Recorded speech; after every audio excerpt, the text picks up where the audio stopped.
الحمد لله رب العالمين والصلاة والسلام على رسول الله وعلى آله وصحبه أجمعين. هذا فقط كدفتر من دو ويتند الملخص المفيد في علم التجويد للشيخ محمد أحمد معبد رحمه الله. دفتر ما كنا إن شاء الله إن جنجي أحكام النون الساكنة والتنوين. ما زلنا هنا جنجا جندل ويتنجل التجويد هذا جندل نجيا بيتون اندر بيتي كويته كون علوم القرآن. هذا إني وندم كوينة أحكام النون الساكنة والتنوين إن سيفينو كقدر سمن في إيده هون وني أحكام النون الساكنة والتنوين ويتي كان كون وني نون الساكنة ويتي كان كون وني التنوين جانغو دين كدي حكم الإظهار. هذا إن شاء الله إن ناتنا درسا جديدا درس من كسو ويتيرو الإدغام. هذا كواو قول جوكين دير قول درس جمنتي هذا دائما كون دين جانغو كو أحكام إنه أحكام النون الساكنة أحكام النون الساكنة والتنوين. إلى جنجيل وندما أحكام النون الساكنة والتنوين نسندتيني إنه دين أران أنكو الإظهار أودو إلى جنجيمو إلى إني كالف جيجو إن تأتي حروف الحلقي يلتأتي كدانه de hawtita e kongol innugol akhi haka ilman haza ko bieten ghair khasir hide hawtita don de jeego hadde inshallah dars men on en janga ko nete al idgham wa al iqlab. hande ko dido jangeten al idgham ko nete idgham konu ko nadindirgol kalfe nadindirade adghama shay bimana adkhalahu bimana adkhala ko nete adghama bimana ko yollindirgol nadindira kalfe den on do jangeten hande si fe do jangen kadi al iqlab waylutugol detta halfere dirna den don lontinirade halfere go ko noynete on al iqlab waylutugol ittande halfere do lontinira halfere go ko noynete nen al iqlab. hare darsu men on hande ko dogata mudum ko yore o do idgham sensifique o do jangen kadi ko wiete al iqlab. heddano en goto wi'eteɗo al ikhfa. hara ni kalfe arabu den ko de nogay e jeetati sen hayki alif on sabo alif on kanyum daiman kanko ko sakin heddo ko wi'ete kalfe nogay e jeetati nogay e jeetati den sende e de gebe nay do odo detta jeego odo detta jeego odo detta wotere odo detta sappo e joyje edditi hare hande ngandi jaka ene inni daiman ko num izharu woni asli halfere be o jange fere harade yollindiraka ko no woni asli o. hande non inshallah e janga yon yollindir golde ukkindir golde ko menete on al idgham hande inshallah ko do woni darsu daiman haraka din tingol sawan kana izhar stewin ko izhar aw idgham aw iqlab aw ikhfa ndo fuko ko non hatongini ko nunu sakina madum at-tanwin dido nay kala di hato jidon nunu sakina wa tanwin fi yahibu hukmul izhari aw al ikhfa'i aw inna wandama al iqlabi aw al idgham. cerno jani al hukmu ath-thani min ahkam an-nun as-sakinati wa tanwin nyaawore didabere den fi jangugol nyaawoje nunu howado on madum innen ko wiete kon al tanwin bi mana mas'idi ma ture didi ma mas inna ma poche didi al idgham himo yata de no hon woni al idgham wa inni ma huwa al idgham kun woni idgham al idgham lughatan al idkhalu shay'i fi shay ko innata idgham ka hal arab sabu ni cerno e fu do yo be yeta de ma hunde den be yeto to ma hunde de ko dunde firti ka arabu sibe wawla no ulama il fanni بمعنى ترنو بين غندل تجويد كون وي كو يته الادغام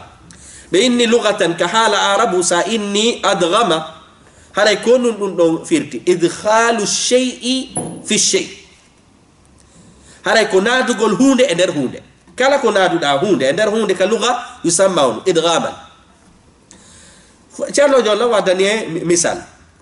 تشارلو جو ماكي كادخال المصحف في الجيب wano dettugol kamilon watta ka jifa mum bimana on adetti kamilon a watti ka der jifa ma yusamma idghama fil lugha sabu enen inen ko naadugol hunde e nder hunde a naadi deftere nde nga jifama inne idgham kono ɗo konto ka haala arabu naka ilmu tajwid ma ɗum aw idkhalu sayfi fi qirabihi ma ɗum naadugol kaafa ka horgo makka koynete fi inne waddema ɗuma qirab horgo sa ɗetti kaafa ma ɗum laɓi a naadi ka horgo muɗum haray konnu a waɗi ko wiyete idgham sabu a naadi ɗum ɗo e nder ɗum ɗo haray ɗum ɗon kaka haala arabu firi ko wiyete ko inne al idgham jonnon wastilahan jonno cernoɓe ulama tajwid kamɓe so ɓe inni idgham haray konnuɓe faandi sabu nane hari kaka haala arabu sifiɗen jonnon ɗen sifade ɓe janguɓe ulama tajwid si ɓe inni idgham haray konnuɓe faandi iltiqa'u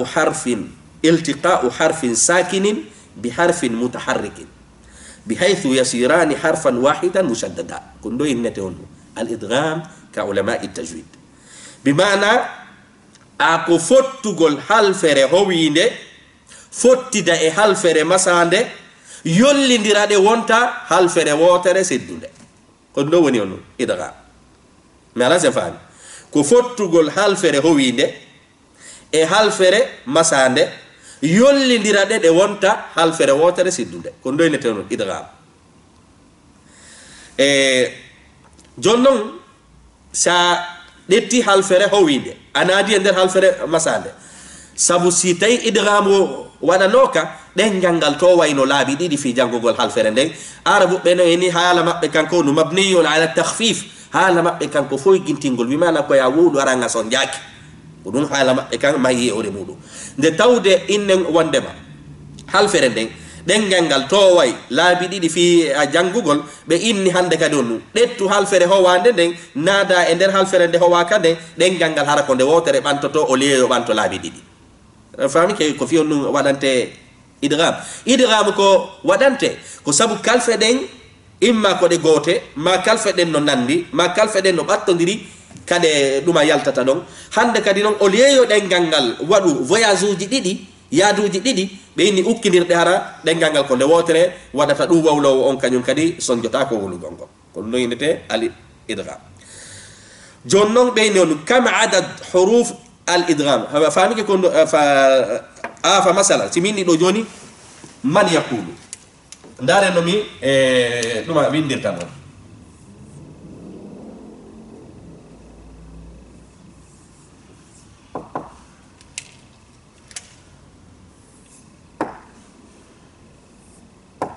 o yi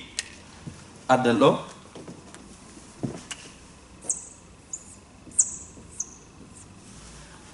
man yaqul ene inni ko ɗum woni idgham ko ya heɓu halfere howinde fottata e halfere nde howaki nde ɗo kon ɗum halfere howinde joguide sukun nde fotta e halfere nde howaki hande kadi no honɗum ɗetta o leya inu man ya o yi dengal ngal ni man milti kadi minen ɗum ya dengal ngal yehi a laabi ɗiɗi ɓendi ɗum ɗon hare dengal ngal yehi laabi ɗiɗi o leyi ɗum ɗon ɗettu o nunu ɗo howaɗo on ukka ka nder mo howaka wonta on ɗum bimana hande kadi ɗo iwa wonta ɗum ni wonta on ɗum halfere yesore nde wonta seddunde hande kadi o yiɗo nunon hande kadi on ɗum o naadama nder ga kono adoyo naadede kon no fiino ya naadumo sabu nakkalfe goto oɗo ko nunu oɗo ko ya ko honɗum fiya yollidirde ko ya ittu o nunu ɗo wattamo ya uji ɗiɗi fotta hande kadi noon ɗetta oɗo ya naada yo ɗo ya wonta cijjal jakka mi andi yollidirgol ngol kadi mi wata yollidiro ha mi wattita aranere nden sifa ɗiɗaɓere nden noon mi yollidira ɗe mi ala sen faami simi janggay ɗo ko no mi janggirta ko ni mi janggirta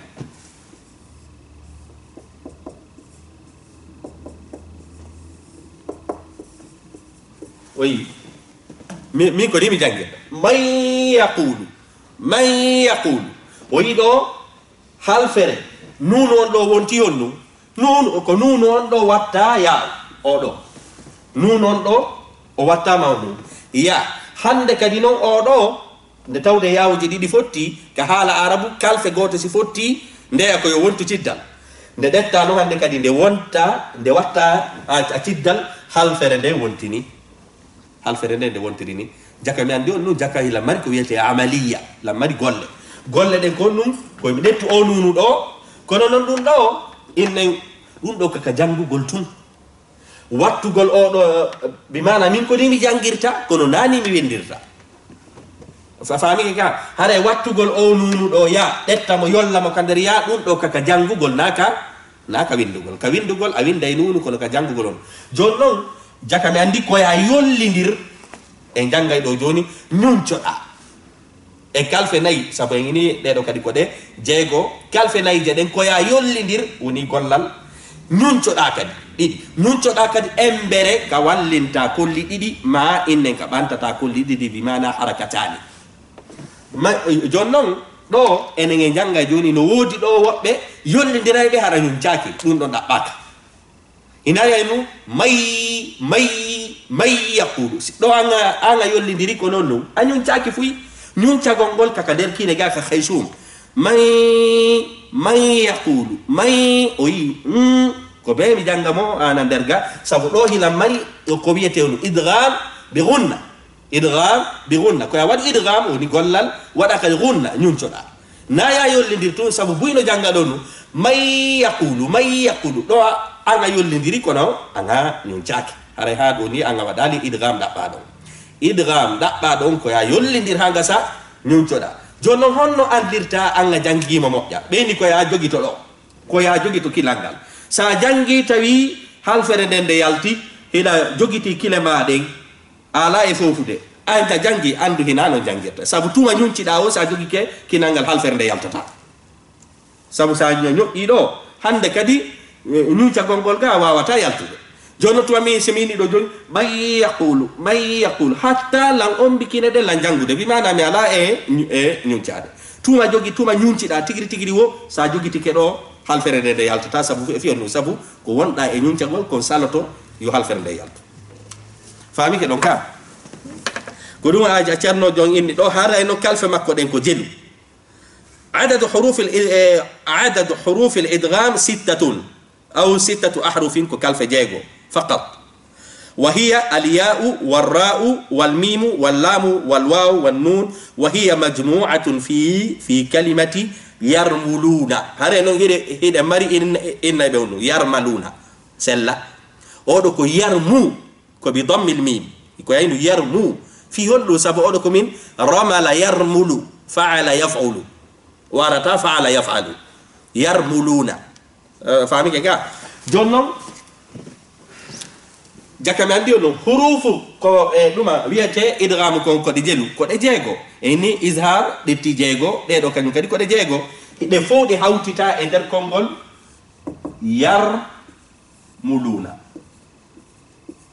yarmuluna ini go'o ɗiɗi tati nayi jowi jeego ɗeɗo jeego honɗum inne ko kalfe idgham ɗen ni ɗeɗo no handi yollidirgol ɗe si ɗe fotti e nunu sakina ma ɗe fotti e ko wiyete innen a tanwin sa heɓi tanwin ma ɗum a heɓi nunu sakina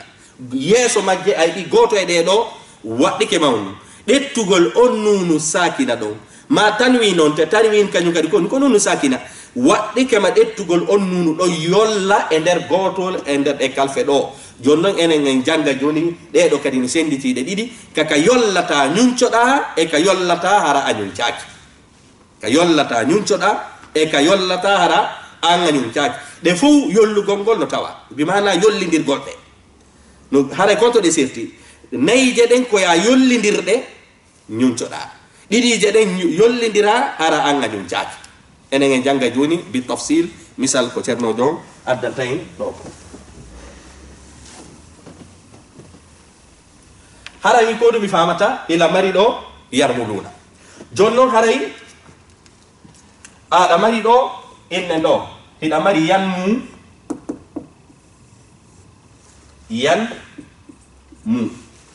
maɗum hiɗa mari innen yuminu fof ko goto yuminu yanmu ko goho ɗiɗi tati nayyi yuminu kadi kon ɗum ko goto min oyi ɗo kadi ko ɗiɗi tati nayi ceernoɓe goo no hawtiti ɗe e nder yan mum waɗeteɗe gunna ɗe ñunceteɗɗe woɓɓe gol hawtiti ɗe nugol yumino fof ko gotum ya on eynomo ɗo nunu on eynomo ɗo mimu on eynomo ɗo waaw on eynomo ɗo famike jon noon si tawi enen itti ɗe ɗo nayi e nder ɗe jeegoje ɗo ko honde haray woni tawaka ko laamu on e raa laamu on e raa on woni a tawaka ɗo ɗe ɗo nayi a yollidiray ɗe ñuncoɗa ɗe ɗo ɗiɗi a yollidiray a ñuncotaka ɗe ɗo e ɗiɗi mana a yollidiray nunu on muta fes nuno honnu muta fes oɗo noon a yollidiray ñuncoɗa batte nunu on heddoto batte makko wimana on ɗum ine mahraj makko on e heddoto ko woni tun anga ñuncoto oɗo noon kañum honnu o muta e fes fa masala simin ɗiɗo joni min rabbihim oyi mais ɓiɗo on no nunu howaɗo yeeso makko hila mari on ɗum ra on noon hino jeeya e kalfe ɗiɗi yollidirteɗɗen tata ñuncetake oɗo honno koymi yollidir few nuno muta e few oɗo ko yo mi wattumo ɗum saabu ni ko hen yollidir koymi wattumo ra wonta ɗo ni oɗo yeehi oɗo masal makko ngal ara ɗo mi janganin jon noon oɗo e oɗo fotti si oɗo e oɗo fotti ɗe fof ko ɗe goote oɗo kadi itte o wattire ciddal min mi janga mir rabbihim mir o yi nuno yehi fas mir rabbihim nuno on ko min windino kono nuno o wontira raaji ɗin ɗi yollidirama mi ñuncaki kadi mi ñuncaki sam fiyo no nuno yehi fas fami ke إلا لو شرنا جون بماكي لو حل للإدغام أقسام نعم ينقسم الإدغام إلى قسمين هذا موجودي جبدي وهما هذا هيدا لو إدغام بغنة أكندير جول هانغا سنيونشو وله 4 حروف من 6 هذا هنا مري كالفناي اندر جاي غوجرين enen inni noon ceerno jon jantaki ɗo himmo janti ley hiɗe hawtita inugol yanmu ma ɗum yumina ɗiɗa bon kon ɗum idgham bi gayri gunna idgham a yollidiray kono anga ñuncotako walahu harfani on ɗo no mari kalfe ɗiɗi ma hiya hurufu l idgham bi gunna jonnogoy kon ɗum woni kalfe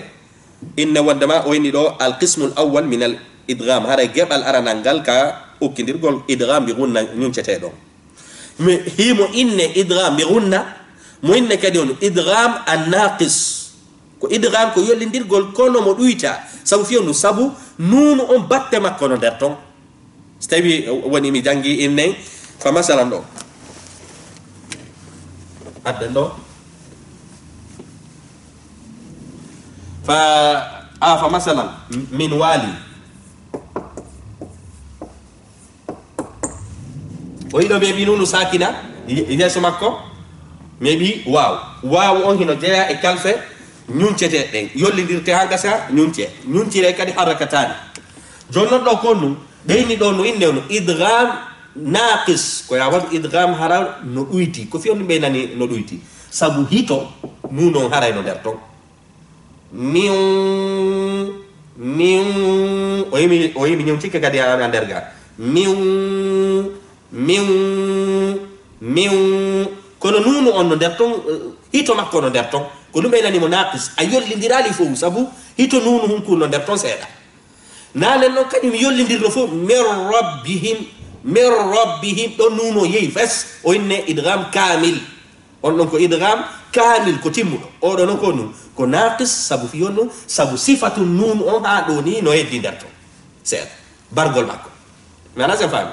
ɗo noon daiman ɗen andintina ɗo ñuncagol ngol naaka hunduko ñuncete hunduko kon tawaka fes e ko inete ñuncagol ngol kaka haysum kaka nder kinega miwal miwal bimana misimi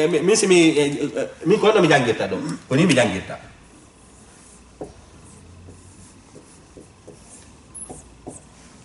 oui miu kono be mi dun tono ba fami ke ko min o nunu do o nehi kono sifa makko no heddi an der ton kander wonnande to miwal fami ke ko dum baylandi do haray himo moyne idgham bi gunna moyne kad idgham an naqis duyti do sabaray sifatu nunon no duma anon der to jonno nyunca gongol kadi kandintingol naya jangu halfere den hangasa nyunco dano nyunca gongol e halfere den ko yo yaade miu ina min nalla nyunca gongol ko yo yaadu e halfere den naya nyunco si janga naya jangu si nyunco da ko musahab ko yo yaadu miwal ina minwal minanon fahmi ke ko dum callo jondo ini wahiya majmu'atun fi kalima haray nyuncete din tata awaday a nyuncoto hangasa ukkindira tata ukkindir gongol kanyum kadi haray ukkindir gongol no duyti bimana ino hawtita yanmu e der kongoli yanmu ma yumin wa hadha al idgham yusamma idghaman naqisan haray mo inne idgham duyti do li zihabi harf sabu harfu yehi wa baqa'u sifa kono sifa makko di wa huwa al-ghunna wa hiya al-ghunna bimana o do konu o do kanyum halfere de yehi ko gonga nuno yehi masala miu handa ko wawi jange ko gonga nuno yehi kono sifa makko no heddi on nyun cagongol miu fami ga sifa makko no heddi o da non kanyum mutata hara ko yollindir innen wonde ma hara dum naki don sifa makko fopya mir rabbihi minal minun chaki fami ke sabu sa nyun chaki ara nunu fop oye jaka mi andi on la mari idgham gebe didi ko gebal ka ukkindirta nyun coda halfere nde yaha kono nyun cagongol heddo e gebal ka ukkindirta halfere nde yaha nyun cagongol kadi yaha mi lazim fami هذا أقولون أنه إدغام يسمى إدغاما ناقصا لذهاب الحرف وبقاء الصفة فهمك هو بقاء الصفة نكون فانا يعني وبقاء الغنة وإليك الأمثلة وإني نجون مجون دما مثال دمومي فمثلا حروف الإدغام بغنة مدن ده مثال كا يولين درتا وتهرا يولين درا هانغسا non nyunco da halfere de yahay kono sifa mayre bi mana nyunca gongol heddo kawini do may yaqulu o yimi nyunci ke enderga e inni nyunca gongol honno andirta da nyuncade no selliri ko ya jogi to kila manga sa nyo ikilal mangal do a jangide ayni anga yollindiri andu a yollindiri ko langa nyuncaki sila nyuncade tum sa tabi kine den nyunca gongol yalta ta sabu honno ko be hendu yalta ga si tawi kaka dal kine dum do jangete jonno sa ombi kine ma de anga wata jangete min ni'ma wi ado ka donno mi wadi ko yete idgham bi gunna min inna wandama mimma lillah wi ado kanyum ka donno nuno wonti on mimu o yi yeso do be ciddi mimo wonti on mimu kono be mi nyunco qadra inen harakatani imma ko be mi poda no la labi didi gunna podete labi didi jakamani do mi yollindiri mi nyunci ke kadi nyunca gongol kadi mi podi nyunca gongol labi didi e min wa do wadani misalon nunu sakina ngal misal do ko wadani ko nunu sakina sabu may yaqulu min ni'ma mimma lillah miwal dido fo ko nunu sakina hebuda nunu ho wado moddande no misalon no nam moddande no misal tawata hara inne don ko tadwin hebuda hara nanu no sakina dare no barqun yaj'alun oyi do mebi onnu mebi tanwin tanwin yeso makko lamariya ya onno jeya e der kalfe yanmu ɗo kon waɗɗilan no waɗɗilan hon ɗum ukkidirgol ɗe bar nunu on ka barqun sabu sa windi barqun ko ni windirta bar o yiɗo barqun si tawi woni kono mi woliri no mi windiri sina ɗum ko ni windiri barqun jonnon kala ka ennuɗen tanwin mase ɗiɗi andu ko nunu sakina won nder to jonnon hande kadi ko o nunu ɗo waylete bar o ɗo wontay ɗon ɗum ya o wattata ya barqun oui barqun kono ñuncagol ngol no nder ton mbimana sifa makko ono nder ton nana sen faami jakami andi ɗo wonɗum ɗo ko misal e nunu sakina ya o ngari ɗo barqun yajaluna hande kadi a wiɗo ya o nunu ɗo o wattete yahu o yahu ɗo ɗette yolle nder ga min mi janga honɗum mi janga barquy yajaluna min ko ni mi jangirta barquy yajaluna ko nomi ñunco sabu ñuncagol ngol windotako ñuncagol ngol goɗɗo wata windude ɗum ɗo barquy yajaluna yeso ɗon kadi oyni on yawma idin naima o yiɗo kañum kadi mi heɓi tanwin yeso makko ko nunu no jeeya e kalfe waɗete ɗen idgham bi gunna lu'lu'an mansura o yiɗo ɗo kañum kadi lu'lu'an mi heɓi tanwin mi heɓi mimu jakami andi simini an ko nunu sakkitoroyi on nunu ɗon watte mimuji ɗin ukkidire mi waɗa gunna lu'lu'an mansura walikullin wijha oyi walikullin wijha o yiɗo kadi lin on sa windi lin ko nunu on nunu ɗon watte on ɗum o watte waw on naade ka nder waw ko ɗum yiyeten waw on no ceddi ɗo waɗa wunna fami kan ɗo ko idgham bi gunna o waddani en ɗo misal ya on yaw barquy yajalun waddani en nunu on waddani en mimu on waddani en waw on bimana waddani en misal ɗe nayi kala nane kadi waddanno en misal ɗe nayi kala jonnon wenni wal idghamu bil ghunnati kama ra'ayna la yakunu illa min al kalimatayn haray ko innete kon idgham bi ghunna idgham yollindirgol ngol hara kadi anga ñuncoto ɗum ɗo heɓota ko si wona e nder gel konngoli ɗiɗi a wata heɓude idgham bi ghunna ara ko konngol gotol sa heɓi ɗum ɗon kañum kadi haray newnaka en jangay ɗo jon kalfe nayi ari ka idghamu hanuno wonde e nder halfere wotere kono ɗe waɗetake idgham ko izhar ɗe waɗete والإدغام بغنة كما رأينا لا يكون إلا من الكلمتين أواتا هبودي سونا عند الكونغولي دي سينداري غا كوكو جانغو دين دو باوغا من يقول من أون كفير يقول كفير من أون كونو إن كفير من نعمة من أون كارف الجر نعمة أون كالفر ميوال من أون كفير برق يجعلون برق أون كفير يجعلون كفير بمعنى haray ko wiyete ko idghamu bi gunna awawata heɓude e nder konngol gotol ko be heɓa e nder konnguli ɗiɗi fami kando fa idha waqa'a harfu al-idgham wa nun sakina fi kalimatin wahida wajaba izharuha si tawi woni a heɓi ko wiyete idgham e nder halfere wotere har ko gunna hande kadi aw nga waɗata idgham ko izhar waɗata sabu fiyol adden ɗo hiɗen mari kalfe nayi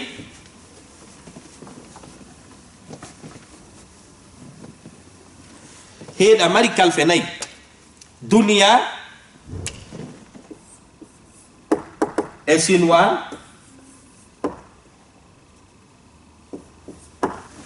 innan e wondema e buniya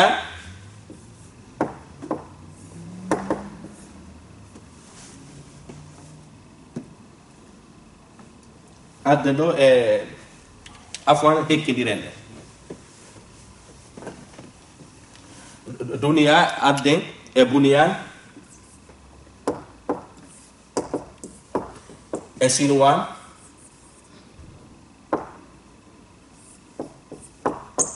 e ko wiyete qinwan o yiɗo a heɓi nunu sakina yeso makko yano ɗo kono koye nder konngol jelol gotol ɗo kadi a heɓi nunu sakina bunyan yeso makko hiɗa mari ya ɗo a heɓi nunu sakina sinwan yeso makko waw ɗo ay ɓi nunu sakina qinwan yeso makko waw ceerno jonno makko ɗe kalfe nayi ɗo pet heɓi ka nder alqur'ana fou arunde hara no mari nunu sakina hara ko ya hikki ɗo kalfe ɗiɗi yawo on kalfe ɗiɗi waw ko ɗeɗo nayi pet tabite nder alqur'ana fou mais ana sen fam se ndariɗo ay ɓi nunu sakina yeso makko ko ya ay ɓi nunu sakina yeso makko ko ya ko ɗeɗo ɗiɗi tun tabite nder alqur'ana fop ay ɓi nunu sakina yeso makko ko waw ay ɓi nunu sakina yeso makko ko waw ko ɗeɗo ɗiɗi kadi tabiti misal waw jonnon wawu on e yawu on konto jeeya ko ɗo ka yannu ceerno jon inni wondema si a heɓi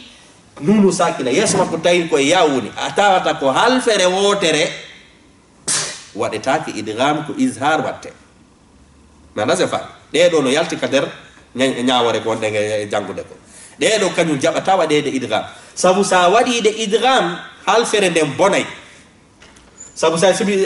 sabu si min waɗay ɗo idgham koni minata minan duyya halfere nde muti fes duyya alaka haala arabu bonni halfere nde bimana sa hande kadi nde nandita e halfere waɗande mudaaf ha nandita e halfere sowidirande jonno sa sowide mana o mayre on a majji ko waɗi ɗeɗo waɗetake fa masalan ɗo kadi siminni sinwan siminni mi waɗay ɗo idgham koni mi waɗata siwwan hande kadi ko ni wontirta siw wa jonnon nde halfere ɗo nde ala manaka haala arabu abonninde nde tawde ɗeɗo kañum si waɗama idgham mana majje bonay ka arabu ɓe inni ɓay ko ñawoje ɗeɗo kon ɗum ɗeɗo koyɗe feññine koyɗe ɗitto hukmul izhar fami ke ɗo kono mi jangata duniya minata duyya la bunyan minata no buyyan jangirtake noon sabu ko gonga a heɓi sarti nunu sakina yeso makko ko ya kono ko innete waqa'a fi kalimatin wahida wa shartu fiya heɓum ko wiyete idghamon kaynunu tajwid ko ɓe heɓa fi kalimatayni ɗo noon ko kalima goto heɓuɗa ɗo ko misal yawon ɗo ko misal wawon ko ɗum waɗi ɗe kalfe ɗo ɗe waɗetake idgham ko ɗe mari ko hukmu al izhar ɗe ɗo no yalti ka nder qaida fami ke jonno enen en wowli illa ko fi hon ɗum ɗe ɗo yalten ka qaida go'o koyen innu sabu koye nder halfere wotere ɗe ari ɗiɗi yon ko sabu on sabu sa sowidiri ɗe wonte mudaaf ɗe wonte kalfe sowidiraɗe sa sowidiriɗe noon hande kadi mana majje mo boni jonnon sa sowidiriɗe siɗe bon si tawi woni ara mana majje boni hande kadi ara sellata ya bonnu kalfe ɗen kono ɗo woni illa o fami ken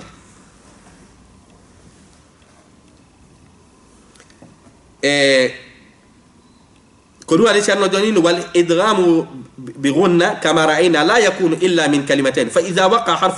حرف الإدغام والنون الساكنة في الكلمة الواحدة وجب إظهارها مثل دنيا وقنوان وصنوان وبنيان 4 كلمات لا خامس لها في القرآن الكريم كونغو لناي يالانا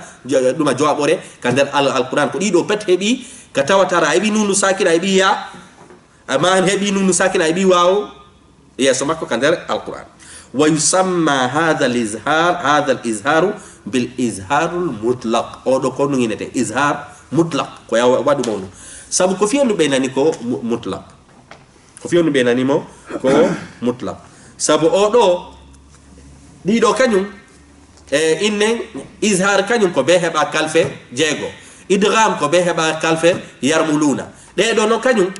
دي دو كانيوم كو مطلق دي دو يوونديرا اكو ويتهون كالفه جانغتيده شفوي ما كالفه جانغتيده حلقي ما كالفه جانغتيده كويته إن وندما طرف اللسان كلا حلفره أرونده تاوي إدغام نونو ساكنه نوي مايره يا نو يسو ما نونو ساكنه نوي مايره واو هي نو يسو تاي كو كلمه غوتو ari woni ko inne wonde makko yarmaluna woni ko kongol duma wajaba al izhar ko dube landi wonno izharan mutlaqan la yataqayyadu bi huruf al halqiyya ma bi huruf al shafawiyya ma bi huruf yarmuluna afan ma fami ke ko woni mutlaqo haray inshallah jonno haray cerno jon heno acci do ko wiyete atanbi de tawde ada deftere den ko fi deftere inne wonde ma nde lugga ko ɗum hari ceerno jon sifoɗo enen sifoɗon ɗo piim enen en inni hon ɗum haray ɗe mari nokkeli goo kañum kadi ɗe mari nokkeli ɗiɗi ka tawata koko hanano waɗede idgham waɗa izhar kono ɗo konnu an tariqi chatibiya haray kaka chatibi enen en jangino wondema tajwid on hinno mari on laawi ɗiɗi hiɗa mari imamu chatibi ɗa mari imam aljazari fa masalan yasin e nun wal qalam si mi windi yasin mi windira no mi jangirino mi windira no mi jangirino ko ni mi jangirta ni ya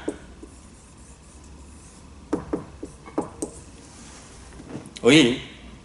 ya sin tawti non ana maddon ɗo faami ke joni ko ɗum yeɓi ɗo ka yasin yeɓi nunu sakin wal qur'anil hakim kono fuɗɗori ɗon wal qur'ani ko waw faami ke ko wawani jaka mi ɓi nunu sakina yeeso makko kon ɗum ko waw ɗo no hanano waɗede on ɗum idgham sabu yasin on ko halfere alquran on ko wawo ko halfere no hanano waɗede idgham kono nde ɗo halfere on ɗum riwaya tan bi mana no jaɓodira noon ka hewtoy nulaɗo sallllahu alayhi wa sallam nulaɗo waɗano ɗo idgham ka ñawore ka qaida no hanano waɗede on ɗum idgham kono nde tawde janggugol ngol hina fi janggugol no alquran o janguirteno wona haala kantum jokki ko riwaya on kadi ko ɓe riwaya on wona selluɗo ko ɗum waɗi ɗo ko mi jangata yasin wal qur'an minata yasiu siu mi ɗettata o nunu ɗo mi wattama o nunu waw nder ɗo mi waɗa idgham la janguɓe go ini ko fi on ɗum haɗi ɗo waɗe idgham ko sabu nde ɗo ko ɗetta ko harful hijai ko harfu on hijai yasin ko inde suratu wongol ko harful hijai enen no ko ɗum wannen e janngude ɓenni ɗeɗo jeyaka e huruful mabani ɗe jeyaka e hurufu al mabani kono ko ɓuri moƴƴude taalilon ko ɗum koyen innu li anna riwayata sabu ko gonga hiɗen janngude ko wiyete ahkamu tajwid kono haysi tawi woni qaida o wi'i noon sinulaɗo jangiral no jangirtake kadi a faami ke nde ɗo halfere nun wal qalami kadi kadi si woni mi jangi nun ko ni mi jangirta nun o yiɗo meɓi on ɗum nonu sakin yeeso makko kon ɗum mi jogi ko waw nun wal qalami ɗo kañum kadi koko hanano waɗede idgham kono riwaya on ari ni waɗetake idgham sabu nun on ko feere kalami on ko feere jogodira sabu nun on ko inde suratu wongo jaka mi andi on jaami andi kala ka ko wiyeten ɗe kalfe ɗo nayi siɗe hawti siɗe fottidi e nunu sakina hiɗe hana waɗede idgham ɗe waɗe hunna si wona honto e honto si wona nokkeeli ɗiɗi si wona nokkeeli ɗiɗi ɗum ko e yasino kañuma e nun wal qalami ɗo ɗe waɗetake ɗo ko izhar ɗe waɗete ɗo ko ñawje tati a janngude ko yanmu on kala ka heɓuɗa ɗe kalfe nayi ɗo siko e halfere wotere heɓuɗa nunu sakina waɗuɗa ko heɓuɗa goto e ɗe ɗo ko izhar waɗete sabu fiyo naatu e nde ñawore ɗo ko ɓe heɓa on e nder konnguli ɗiɗi kalfe nayi ari ka nder alqur'ana sinwan bunyan qinwan innen wondema ɗeɗo innen wondema ko izhar ɗe waɗete innuɗen kañum kadi haray ɗo ɗo en heɓi kalfe ɗiɗi ɗo sartiji ɗi fof no timmi a heɓi nunu sakina ka yasin a heɓi waw a heɓi ɗo nun wal qalam a heɓi nunu sakina a heɓi waw kono ɗo kadi riwaya on ari ni ko izhar watte jakama ndi e ɗi nokkeli ɗiɗi ɗo ɗe yalte ka nder qaida an ɗo faami ke yawɗen noon anda nokku goo qo sin mim faami ke oɗo kañum no jaɓi ko wonɗen e ɗumannade ko si tawi woniɗa janngude sabu si mi windi to sin oyi to sin mim oyi noon no sakina yeeso makko gonnum ko mim oɗo kañum no jaɓi yo waɗe idgham kono faaladen tabintinde ɗo ko wondema koko innugol si nunu ari tawi wawɗo ɗo be waɗa idgham be waɗa ɗuma ɗum ɗo fof ko gonga kono ko betata kadi haranulaɗo ko noon janggiri hay sa heɓi sartiji ɗi fof si nulaɗo hina no jangirtake noon kadi joni noon yeru kaɓe jangirali ɗon kañum kadi fof no winda ɗi nokkeli ɗiɗi ɗo ɓe jangirali ko wiyete idgham no yaadi e sartiji ɗi no hana no waɗede idgham kono riwaya on ari o waɗa idgham ɗo honno ɗo no waɗa idgham tasin min o yiɗo mi waɗi on no tasin min ɗo mi waɗi on no idgham mi ala sa fayi kono ceerno jon andintinani e ɗiɗo saabu o falaka e nadude ko wiyete ka innen wondema ka woɗɗi haray enen en gayniɗo on en jangiɗo idgham bi gayri gunna ka hiltitagol ka dars konu falade no sa heɓi kalimatu yanmu ma yumin ɗe kalfe ɗo nayyi no waɗɗima an jangowo alqur'ana honno sa heɓi nonu sakina e tanwin a heɓi goto e ɗeɗo kalfe no waɗɗima ukkidirgol ɗe woni go'o ñunco yeru embere ka wallinta kolli ɗiɗi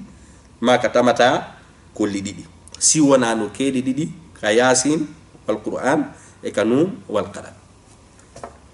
ɗon on a ñuncotako sabu fiyonu sabu tabitali nulaɗo ñunceke o famike an joni noon hiɗen yaade ka ukkidirta tun haranga ñuncotako nane hari koyo num en inni yarmulunankoɗe jeego nayi jeɗen koya ukkidir ñuncoɗa ɗeɗe wonɗe jangude noon ko kalfe ɗiɗi ko laamu on e ra on ɗeɗo ko num koya ukkidir haranga ñuncaki mo ko ɗo e innete on idgham kamil koya yollidir ko timmi tis bimana ñuncagol ngol kadi ɗum yahay fes ñuncagol ngol yahay few anga ñuncotako cello jon inni al idghamu bi gayri gunna harame ala jangude tamarinji ɗin ما هو القسم الثاني من الإدغام وما حروف الثاني من قسمي الإدغام هو إدغام بغير غنة الإدغام بغير غنة وله حرفان أو نمر كالف ديدي وهما أريدو اللام والراء فقط ريدوتو وهذا يسمى إدغاما كاملا أو نوين إدغام كامل سبكاكو فيونو أين كامل أوكين دي رايدي أنيون تتاكو mi anazan fami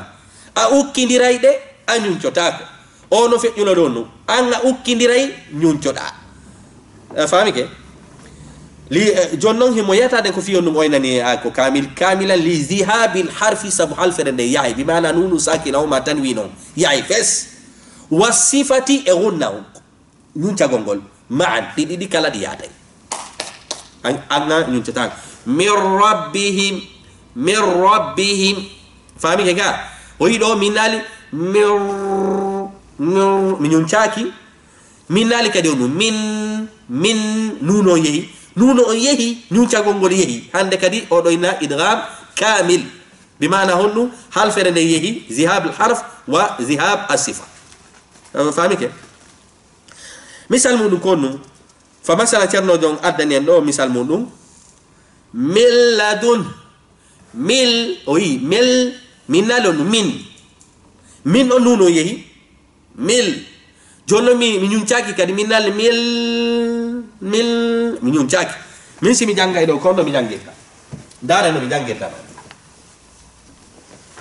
ara mi anda si ɗon reni kam woni jango ɗon ka misal ko ni windude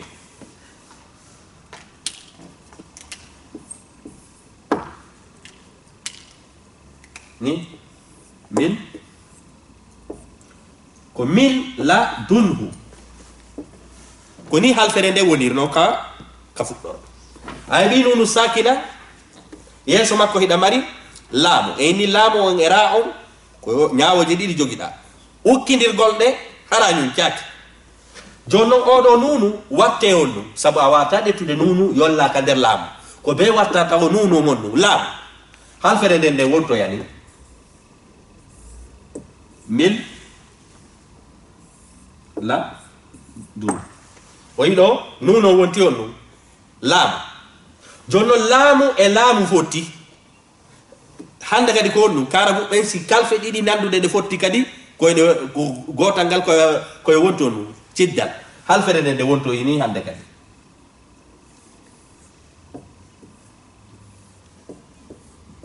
min ko ni mi jangirta mil ladunhu o nunu ɗo o yehi inne o nunu ɗo o yehi mi ñumcaki kadi ko ɗum o inanamu kamil koya yollidir a ñumcotako kadi joni noon hande kadi min ko ni mi jangirta kono halfere nden hande kadi o nunu ɗo ka nder alqur'ana o montetake sabu ko alqur'ana ko dalol Allah ayiyayimo haramo masaka o nunu ɗo so masaka ɗi mana ko kanko wi o watta ɗo cidda ko yetagol ma o nunu ɗo o wattama on laamu on natama e o laamu ɗo o wonti ciddal a faami ke hande kadi jangami min ladunhu mil o yi min nali min o yehi fes min nali kadi min yuncaki sabu ɗo ɗum ko idgham kamil sifa on yahay harfu on yahay fiw a faami ke o yiɗo kadi min rabbihim mir hande kadi on ɗum minata mi ñumcotako ɗo kañum kadi on ɗum sabu ko laamu on waddani e misal aranal ngal misal laamu on nunu sakina yeeso makko hebbuɗen laamu ɗo ay ɗi nunu sakina yeeso makko ra ɗeɗo ɗiɗi a waɗa idgaman kamilan idgami gayri gunna ɗo waddani e misal nunu sakina ndaren noon yeeso o inni waylul o yi ko waylun windi kono min ko on ɗum sabu si min ni lun haray ko nunu sakina mi sakkitori on nunu ɗon o wonta on nu laamu ɗon nata yo laamu janga waylul faami ke min ko ni mi jangirta waylul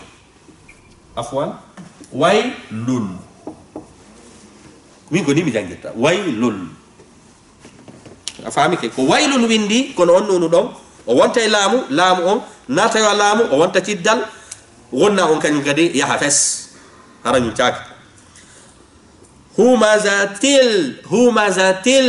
humazatil minata humazatin nuno yehi ɗo kañum kadi sabu fiyon ɗum sabu ay ɓi tanwin yeeso makko ko laamu woni yeeso ɗon laamu ono jeeya e kalfe inneteɗen idgham gayr gunna aw idgham kamil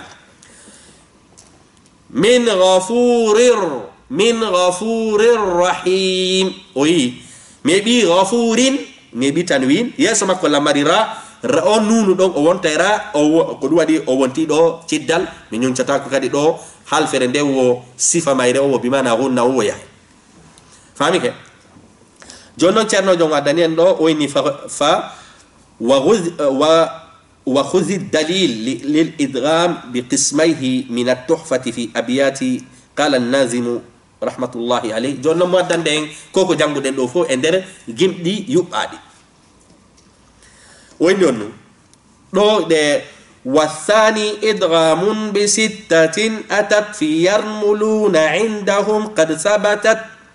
lakinnaha qismani qismun yudghama fihi bi ghunnatin biyanmu ulima إلا إذا كان بكلمة فلا تدغم كدنيا ثم صنوان تلا والثاني إدغام بغير غن في اللام والراء ثم كررن سابدكون ونجانغو دكو بحر وياتكم بحر الرجز مستفئل لا بيجيغو هذا جيمي دين كو إن بحر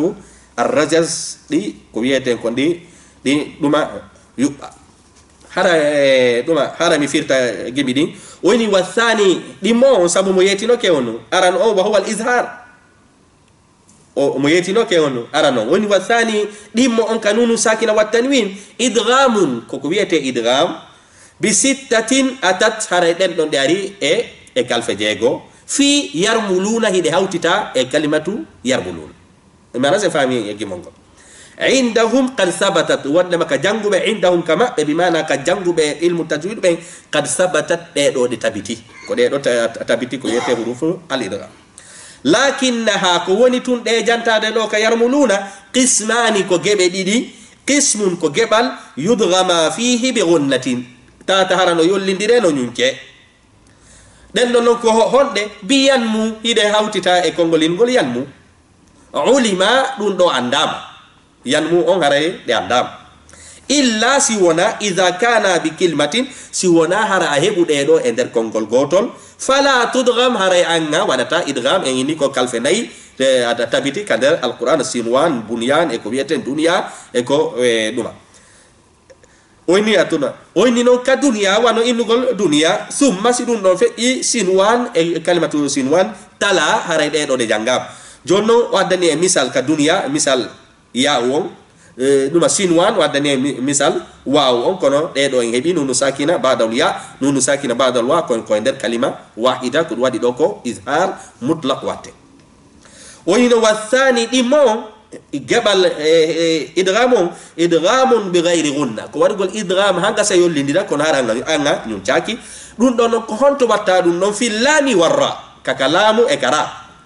summa si ɗum ɗon feƴƴi karriranna haray koya fillinode bimana ko a ɗettu nu non sowindiramo laabi ɗiɗi fillitoɗa famike joni yahen ka ñawore ɗiɗaɓere maintenant sen fami ko wiyeten kon ɗuma idgham o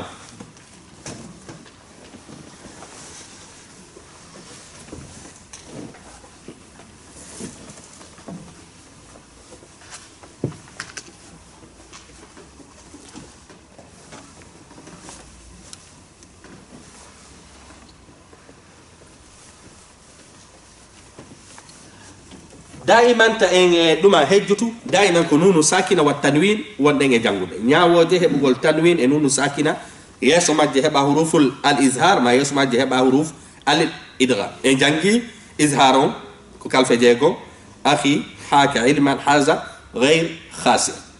enen e jangi ɗo idgham o ɗum ne wona yarmuluna nayje ɗen no hawtita e yanmu ɗeya ko allamu warra yanmu on waɗe idgham bi gunna si tawi woni a heɓiɗe nder kalfe ɗiɗi sa heɓi e nder halfere wotere koya waɗude ishar mutlaq siko laamon e ra on koya waɗu idgham bi gayri gunna bi mana waɗa idghaman kamilan joni noon hiɗen yawde ñawore go adden ɗo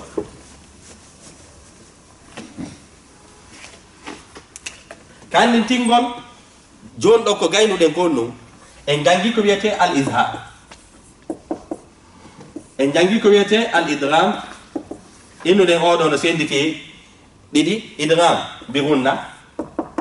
ma idgham bi gayri gunna ma wonne idgham naqis ma wonne idgham kamil a faami ke an ɗo ko ɗo janguɗen janguɗen ɗum joni noon hiɗen yahde geɓal tataɓal wiyetengal al iqlab al iqlab waydutugol wattutugol hare no jangoɓe ɓen inni wonde halfere ɗo innugol iqlab ko ɓuri moƴƴude koya innu alqalbu ko nden ɗo ɓuri sellude innamu alqalbu alqalbu nde ɗo ɓuri sellude e diyay noon aqlaba yuqlibu iqlaban koya ini noon alqalbu hara ya ceernoɓe ko nde ɗo halfere kono koynetewno la mushahata fil istila hara ella ala si ceernoɓe fof haldi fotti e halfere ella ala gollitirgolle famike hiɗe yawde nde halfere ɗo joni noon ɗo anga heeɓi kalfe jelu kalfe jeego e isar o eneni alhamda on ha on ha ha a ra ko kalfe makko ɓe ɗenni alhamda ha mawɗo ha tongu toɓɓuɗo ay dariɗo toɓɓuɗo ko ɗeɗo woni on hurufu al ishar oɗo kañum kalfe makko ɗen ko ɗum har hawta yarmuluna ya on e ra on mimul laamu wawu nunu ennuɗen ɗeɗo no senditi ɗiɗi ennuɗen ko yuminu kañum may onno allaamu warra famike oɗo jakamen ndi jeegono ɗo woni jelu sappo e ɗiɗi oɗo kañum ko halfere wotere jogi oɗo men ta kañum famoto halfere wotere ko sa heɓi nunu sakina ma a heɓi tanwin yeeso makko tawata hiɗa mari ba hara yeeso makko ko nu jogiɗa ko ba oɗo kañum hande kadi no honɗum kala ka heɓuɗa nunu sakina heɓuɗa maɗum attanwin yeeso makko tawi ko ba ko nu waɗata on nunu howiɗo ɗon a watta e mo mimo nunu howiɗon fa masala adda do misal fi faamu misal garayna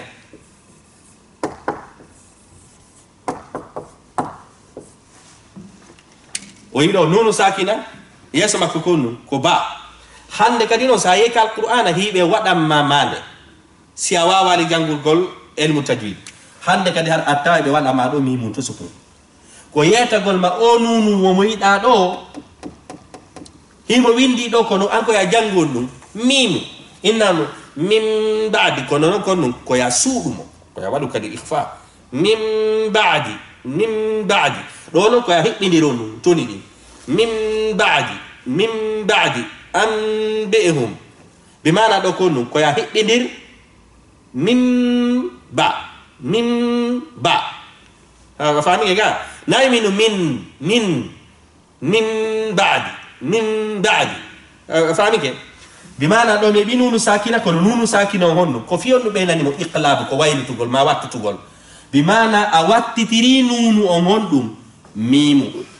kono ko honto ka jangugol na ka windugol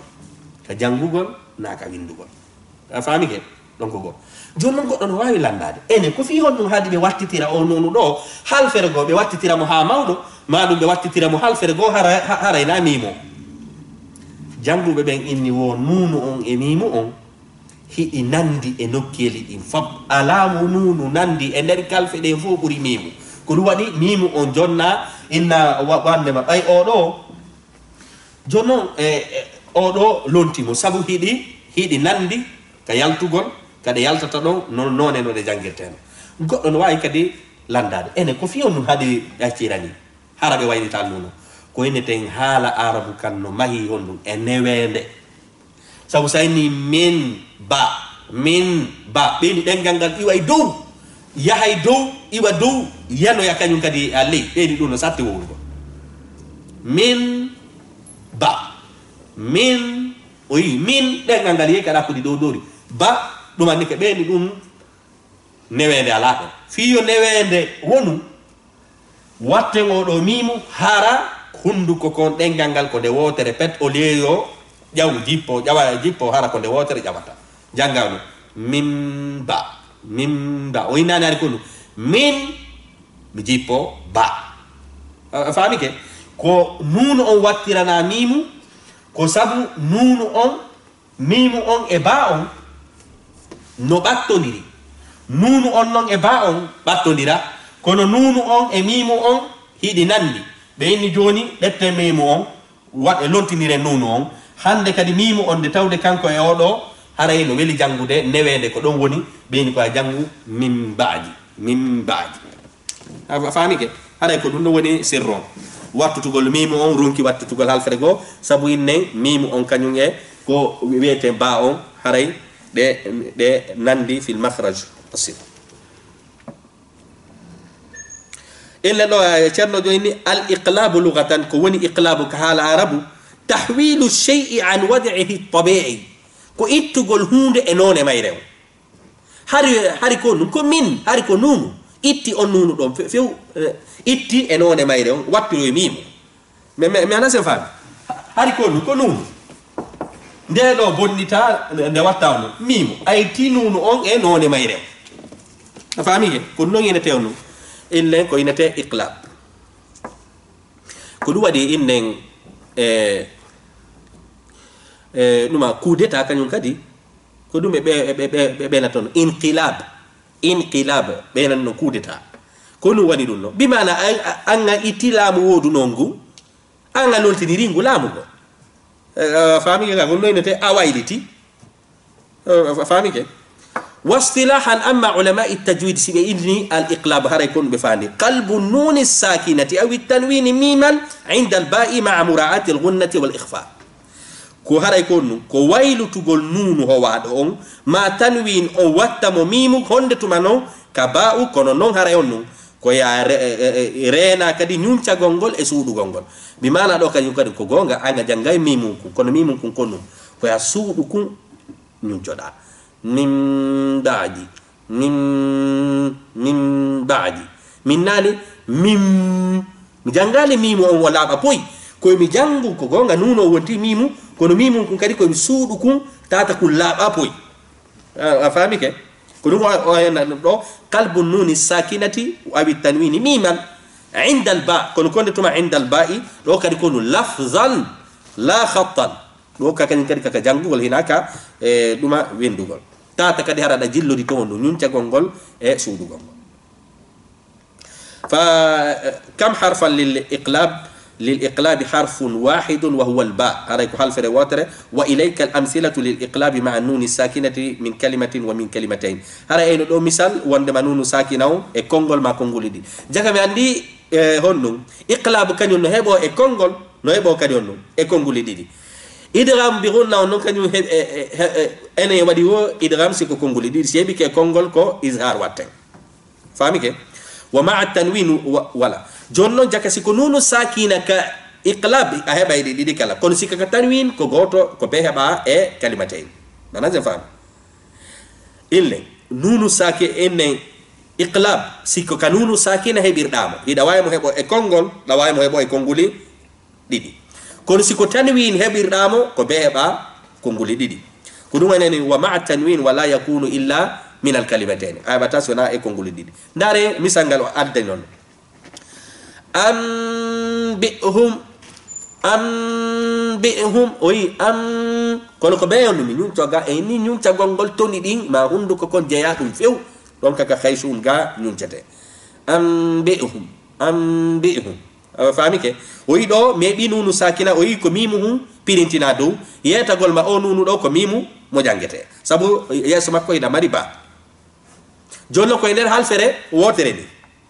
جونو ننداري يسو مثال من الكلمتين كونغولي ديدي أمبوريك ويدو أن أنكو فيري بوريك أنكو فيري لو إنهبي نونو ساكنة إنهبي يسمى كوبا إن ودي كو يتي إقلاب كونو كويندو عند الكلمتين دي كم يعني ستايو نكو نونو ساكنة ده هيبا في كلمة ده هيبا في كلمتين فاهمي كانو جونو مثال مع تنوين مثال كون ستايو نكو تنوين إنهي حالدين فوتي أهيبا تاسي ولا نو كلمتين الله دال إن الله سميع بصير من تاونو سميع النون لو وانتي ميمو on de tawde kanko buri battade ba on hede nandi de kono ko be wadanu ikhfa ko ya suudu mimo naya jango wala wa puy nyun coda kadi nyun cagongol kadi tata harada podi harakat inde wadama harakatan فاهمي كانوا نوين إقلاب جاك مندي إقلاب دواهب في نون الساكنة دواهب في التنوين سكك نون الساكنة دواهب في كلمة ما كلمتين ستاوني كك تنوين أي بتا إلا في كلمتين جونا تيرنو جيني وقس على هذا هاي هند كدي دواي بيسير دني دواي إكبر دني هاي مواتام لينتاندي أيج كإقلاب ونتوقف فوق الكل ونو وخذ الدليل من التحفة وني نو دتو كدي كجيم دين ده دفتر ده جانغورو ده نانه يبقى على كتجويد والثالث الإقلاب عند الباء ميما بغنة مع الإخفاء مستفعل جاك أنا عندي أودو بحر كلمة كذي بحر الرجز هذا يقول والثالث تتبون هنو ويتنو كإظهار قابونو إدغام دينابونو عندك نوم يتنا إقلاب تتبون وين والثالث تتبون الإقلاب كويت إقلاب عند الباء كل أودو كنت واتي كصاحبي يسمعكو با وابينو نساكنا ما يبي تنوين يسمعكو تايكو با أو وايلي تيري هنو ميمان أو واتي ميمو با أو إن نونو ساكنا واتي هنو با أن عند عند وندما نونو ساكنا واتي هنو با أن كونو نونو ساكنا واتي إن ميمان عند الباء سيما وفوتي باو هوري دون كاديونو بغنة تاتا كادي ara ñun ciagol non der ton ma al ikhfa'i tata kadi suudu gol mimu ko non der ton minana ko ay dettu nunu on watta mo mimu detta mimu on suuda der ton ñun cioda kadi fami ke kala inshallah ko do wonde ngi hattude hande en jangi ko wiete ñaawore al idghamu bi gunna wal idghamu bi ghayri gunna thumma al iqlab haray heddano en goto e nder ñaawoje ahkami nuni sakina wa tanwin heddano e ñaawore wietende al ikhfa en jangi wondema izhar hino mari kalfe jeego de hawtita akhi haka ilman haza ghayru khasir enen en jangi on do e kanyum e idgham en inni wondema ko yarmuluna donc kalfe jeego haray den no kadi no senditi didi ko yuminu ma yanmu kalfe nay den allamu warra feere ɗeɗa ɗe waɗe ɓe gunna yanmu on haray allamu warra on no waɗe idgham bi gayri gunna iqlab on kañum kadi ko sa heɓi nunu sakina maɗum a heɓi a tanwin haray yeeso makko tawi ko ba waɗa ko wiyete al iqlabu bimana qalbu an nuni miman summa al ikhfa waɗa al gunna haray ko ɗo wonɗen hattude inchallah wassalamu aleykum wa rahmatullahi wa barakatuh